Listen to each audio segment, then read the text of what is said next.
If your confidence has begun to rot, it's not because you were born weak. It's because you've allowed small, almost invisible behaviors to corrupt the way others perceive you, and worse, the way you perceive yourself. Confidence is not built in private and then displayed in public. It is forged in the tension between the two. And in public, every gesture, every hesitation, every misstep is a confession.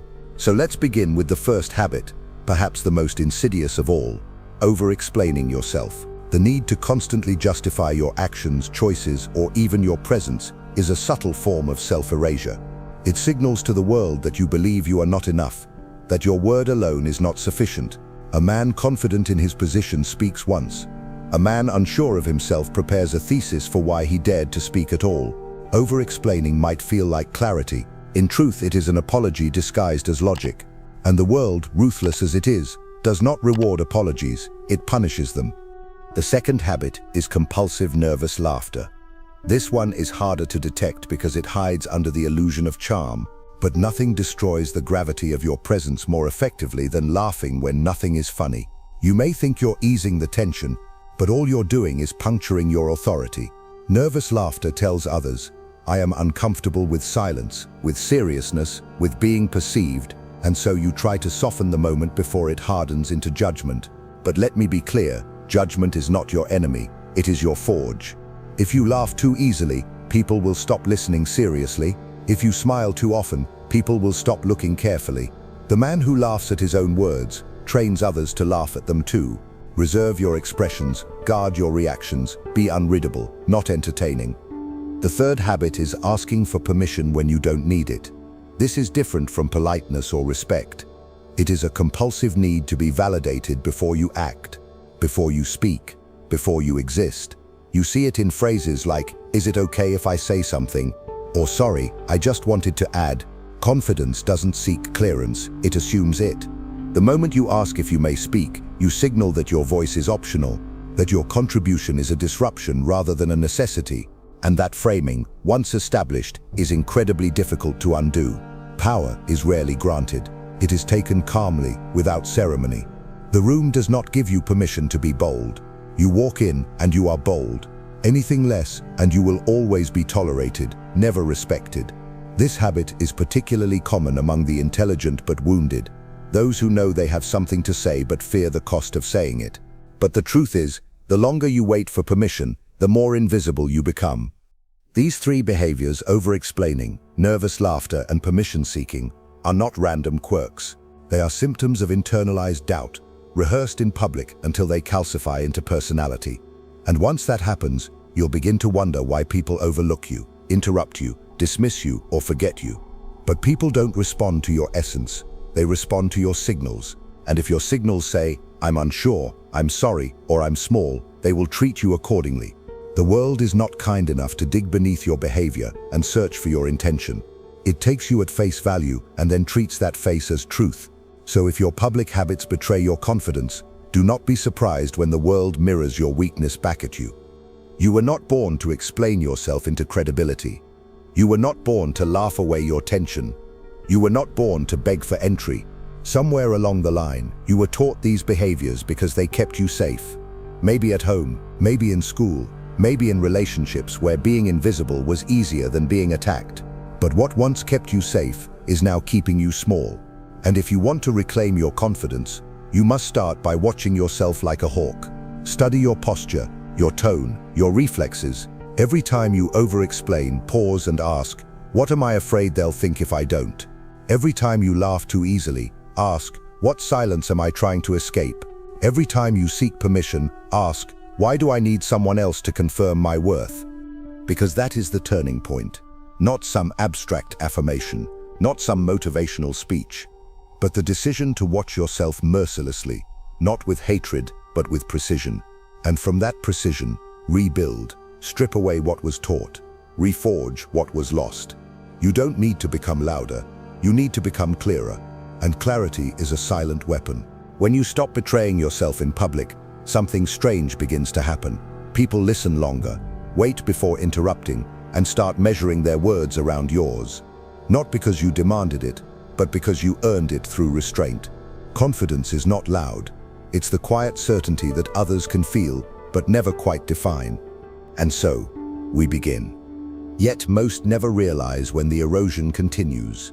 They feel it in moments, flashes of hesitation, the sting of being overlooked, but they never name the source. The fourth public habit that rots your confidence is compulsive eye-checking, glancing at others constantly to gauge their reaction to you. Did they laugh? Do they agree? Do they approve?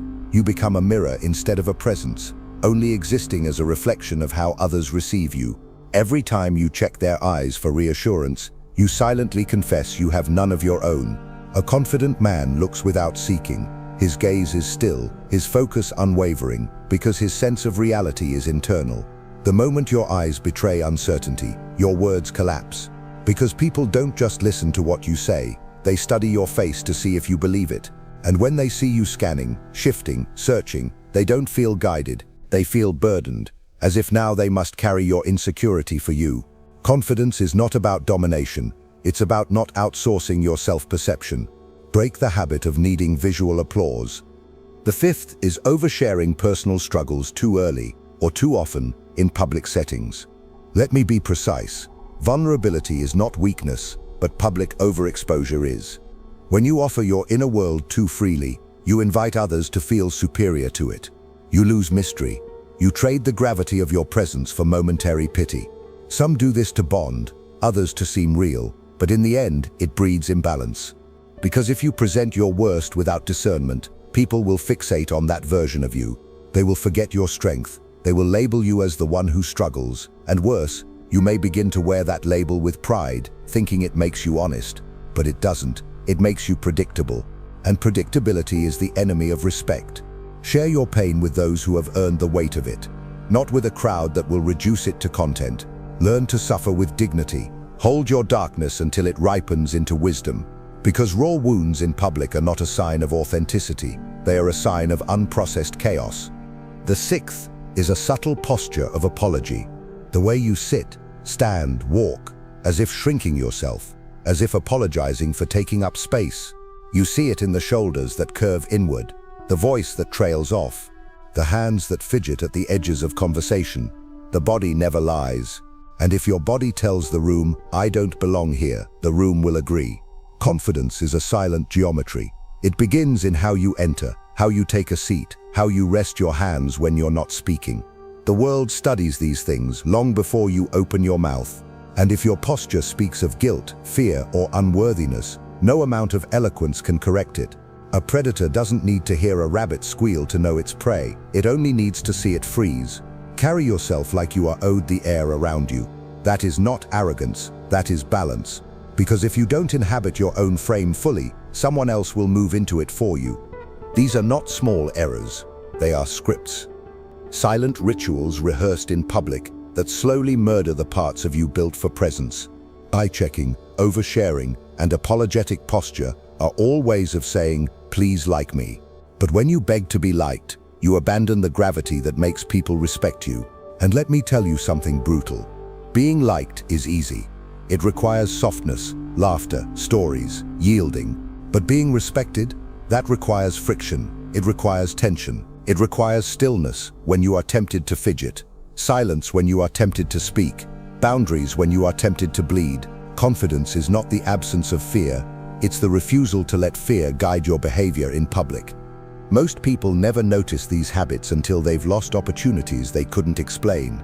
Until a room stops listening, a partner loses attraction, a peer rises above them without doing anything obviously superior. But that's the thing, superiority is rarely loud. It's the accumulation of invisible discipline. It's the man who doesn't glance around for approval, who doesn't share his wounds until they've hardened into insight, who walks as if the floor was built to support him and him alone. You don't need to tell people you're confident. You need to stop performing behaviors that say otherwise. So examine yourself without mercy. Watch the way you search for faces, the way you start confessing to strangers, the way your body curls inward as if ashamed of itself. These are not accidents. They are the ghosts of a younger version of you still trying to survive. But you are not here to survive.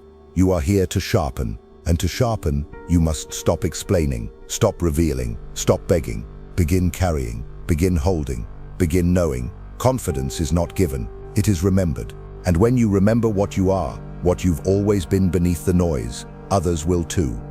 There is a quiet violence in the way most people destroy their confidence. Not with grand failures, but with small repeated gestures that betray themselves. The seventh public habit is the use of filler language. Words like just, kind of, maybe, I think, you know.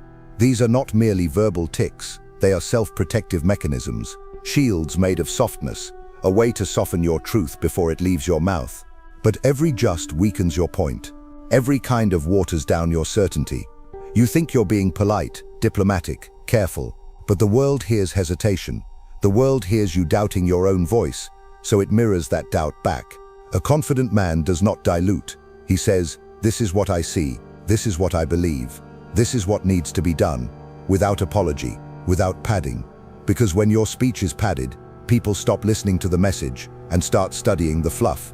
Precision is power. Every extra word is a confession that you don't trust the ones you actually meant. The eighth is performing humility as a strategy. False modesty. Downplaying your intelligence, your success, your attractiveness in public, so others feel comfortable around you. But understand this, if you train people to see you as smaller than you are, they will not correct the mistake, they will exploit it. Humility, when authentic, is powerful, but when it's forced, it reeks of desperation. You don't need to pretend you're average to make others feel superior.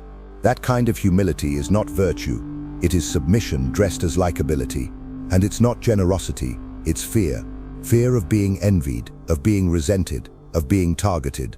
But the price you pay for shrinking is that people never get to meet your full self.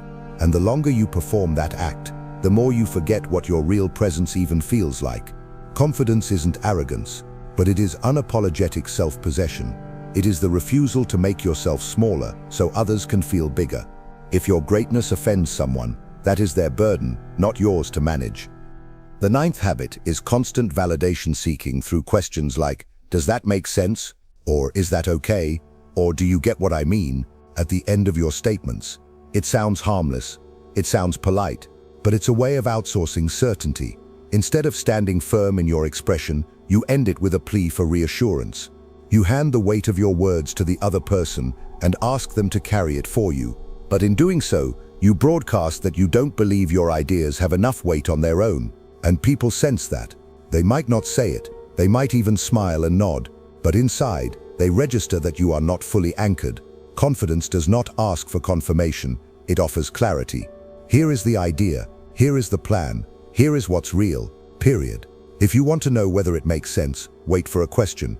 If there is none, assume you were understood. Let your words land without begging them to be received. Each of these habits, filler words, false humility, and validation seeking, may seem benign, but they are not. They are public rituals of inner doubt. They teach others to doubt you, not because of your content, but because of your delivery. You can have the right answer and still be dismissed if you deliver it like a question. You can be deeply skilled and still be overlooked if you pretend to be average. You can have piercing clarity and still be ignored if you wrap every truth in the gauze of maybe. The problem is not your ability, it is the performance of your uncertainty in front of others. And the longer you perform it, the more it becomes real. Your mind will fight you as you begin to cut these habits. You'll feel rude for being direct. You'll feel arrogant for standing tall. You'll feel cold for refusing to soften every truth with disclaimers. But those feelings are not evidence of wrongness. They are withdrawals from the drug of social approval. You've been taught to bleed your presence away one drop at a time in exchange for comfort. But comfort is a poor god. It asks for your strength and gives you nothing in return but temporary belonging. Confidence, on the other hand, demands your discomfort, but it gives you power, stillness, gravitas, and eventually freedom. You do not need to raise your voice to become powerful. You do not need to dress louder, speak faster, or charm harder. You need to remove the unnecessary. Speak clean, stand clean, exist clean. The most magnetic people are not always the most talented. They are the most certain, not arrogant, certain. And certainty is built not by pretending, but by removing every small act that contradicts your own authority. So kill the fluff, kill the false modesty, kill the need for constant affirmation. Let the silence that follows make others uncomfortable. That silence is your crown. And still, you wonder why the room doesn't follow your lead, why you speak and they glance at their phones, why your presence doesn't echo. It is because of the 10th habit, announcing your intentions before acting. Saying things like, I'm going to say something that might sound dumb, or this might be wrong, but you assassinate your authority before your sentence even begins. You hand people the dagger, then point to your throat.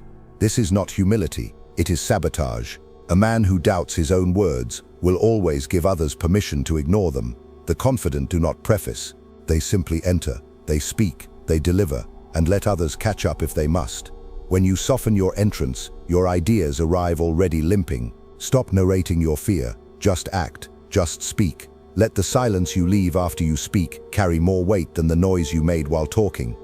The 11th habit is overqualifying praise. You say things like, not to be weird, but you look great.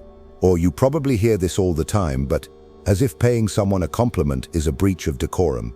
Why do you quote sincerity in disclaimers? Because you've been trained to believe that honesty is vulnerability, and vulnerability is danger. But here's the truth. A confident man does not fear sincerity. He fears falseness. If you feel compelled to praise, do it without apology. When you add disclaimers, you imply the praise is risky, unusual, or unwelcome, and that makes the listener uncomfortable. Ironically, the very protection you added ends up weakening both you and the gift you offered. Praise without courage is manipulation. Say what you mean, leave it clean. If they blush, they blush. If they turn away, so be it. You said it, you stood behind it, and that's enough. The 12th habit is mocking yourself before others can.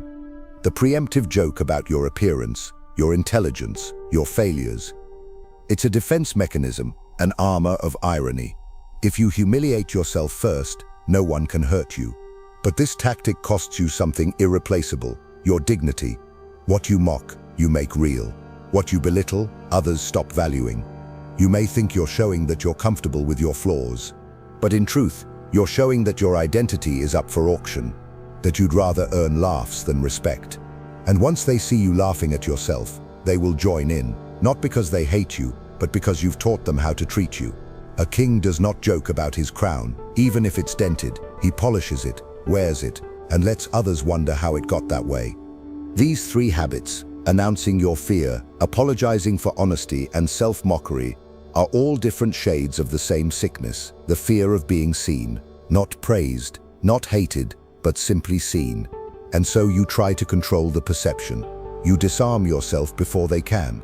But the tragedy is this: in trying to control how others see you, you end up erasing yourself entirely. Confidence doesn't come from scripting your image. It comes from surviving the exposure of being real, without disclaimers, without jokes, without escape hatches. Confidence is not clean, it's raw. It's the decision to let them see you and not flinch. Most will never unlearn these habits, because the reward for keeping them is immediate. Comfort, approval, light laughter. But the cost is long-term. You never become the version of yourself that commands a room, that speaks and gets silence in return, that others remember after you've left. If you keep trading gravity for ease, you'll die liked but never followed, never remembered, never truly seen. And worse, you'll feel it. Not as pain, but as the subtle emptiness of knowing you played a character instead of being a presence. So begin now. Listen to your words like a spy in your own body. Catch every apology before the truth, every joke before the pain, every disclaimer before the insight, and strip them out, brutally, because clarity is brutal, and so is presence, and so is power, but so is regret. Decide which kind of pain you want, the sting of exposure or the ache of never arriving fully. Confidence is not comfort. It is the willingness to feel seen without control. And once you reclaim that, once you stop explaining, apologizing, joking your soul away, something remarkable happens. The world becomes quiet when you speak. Not because you asked for it, but because they sense that you are not performing. And in a world addicted to performance, the unperformed man becomes magnetic. And when you finally stop performing, a strange silence follows. A silence not of absence but of weight, presence. Now we face the 13th habit, apologizing when you've done nothing wrong. You bump a chair, you say sorry. You take up space in a conversation, you say sorry. You disagree, you say sorry. It becomes a reflex. But understand this, Every unearned apology is a withdrawal from your internal bank of authority. You teach yourself and everyone watching that your existence is an inconvenience. And over time, your spine bends to match your tone. A confident man apologizes only when he has truly caused harm, not when he simply exists in his own space. You're not here to be frictionless, you're here to be real, and the real is never smooth. Stop apologizing for your voice, your opinion, your footsteps. They are not intrusions, they are your trail. The 14th habit is over-engaging with interruptions. You're making a point, someone cuts you off, and instead of holding your ground, you shrink, you laugh, you wave it off, you never return to your thought. What you've just taught the room is simple. You do not value your own voice enough to protect it. People will not stop interrupting you out of respect. They will stop when you train them to. When someone speaks over you and you pause, not retreat, but return, calmly, firmly, exactly where you left off. That is not aggression, that is self-honoring. Let them feel the tension. Let them sit in the discomfort of their interruption. You don't have to raise your voice to command space. You only have to signal with your stillness that you are not done. Interruptions are tests. Pass them with quiet precision. The 15th is performing agreement to avoid tension. Nodding even when you disagree. Laughing at a joke that offends your values. Saying, "Yeah, I get it," when you absolutely do not. You think you're being easy to get along with. But what you're really doing is sacrificing your integrity to preserve surface-level comfort. A man who agrees with everything becomes invisible. His presence disappears into the consensus. Disagreement is not disrespect. Disagreement, delivered calmly, is what defines a boundary. And boundaries are the bones of confidence. When you nod through contradiction, you lose your outline. When you stay silent to keep peace, you declare yourself irrelevant. Confidence is not loud dissent. It's the courage to not nod, to sit still, to not mirror, to let someone else's opinion land and remain unabsorbed. Each of these habits, excessive apology, surrendering to interruption, and false agreement, are not accidental. They are reflexes you've rehearsed so often you no longer notice them, but they bleed your self-respect dry. The world is watching you more closely than you think, not for perfection but for coherence. And when your words say one thing, your body another, and your choices yet another, the world does not trust you. Confidence is not the absence of mistakes, it is the alignment of message, motion, and silence. It is congruence, and congruence cannot coexist with compulsive apology, with collapse at interruption, with betrayal in agreement. If you want to be heard, stop apologizing for your voice. If you want to be remembered, stop allowing your sentences to be buried. If you want to be trusted, stop faking alignment to avoid discomfort. It will cost you in the moment. Some people will find you difficult, some will call you intense, some will not invite you back.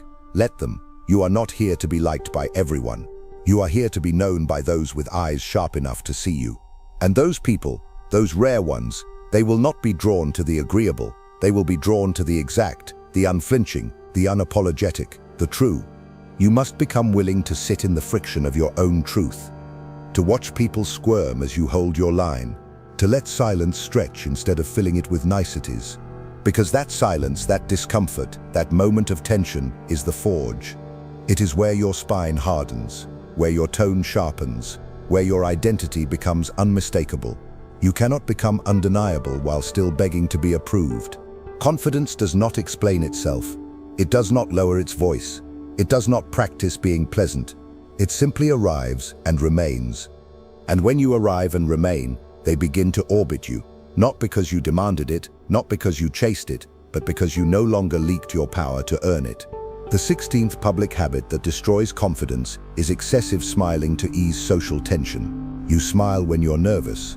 You smile when you're misunderstood. You smile when you're hurt. But let me tell you this, when your smile becomes a reflex to discomfort, it stops being warmth and becomes submission. Smiling should be an extension of truth, not a mask for anxiety. A man who smiles at every turn is not seen as kind, he is seen as fragile, predictable, harmless. You must allow your face to match your reality. Let tension show when tension exists. Let neutrality exist without performance. Reserve your smile for sincerity, because when it becomes constant, it becomes worthless, a weapon dulled by overuse. The 17th is rapid-fire speech, talking too quickly, too breathlessly, as if racing your own words. This is the body's admission that it does not believe it deserves time. So it rushes, it compresses itself, it asks the world silently, "Will you stay if I finish quickly?" But you cannot rush and command at the same time.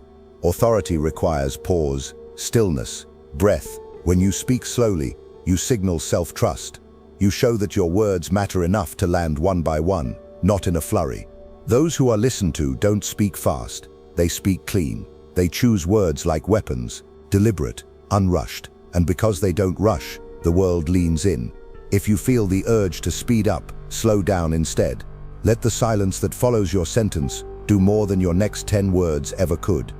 The 18th and final habit is narrating your process aloud in real time. I don't know what I'm saying, I'm rambling, this probably sounds dumb. Sorry, I lost my train of thought.